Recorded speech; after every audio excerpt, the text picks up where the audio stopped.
Telangana. The whole country has witnessed how I was in the last 4 years targeted politically, my image being tarnished, my name being dragged into unnecessary things.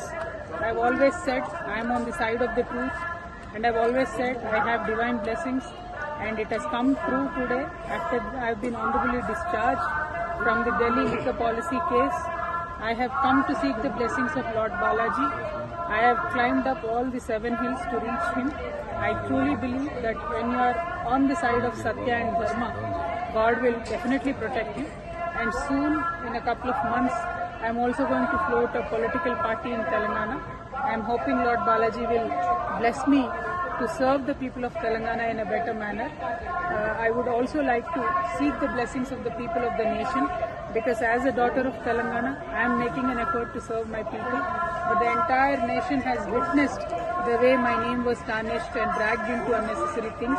So as a daughter of Telangana, I seek the blessings of the nation. Thank you. Jai Telangana. Thank you.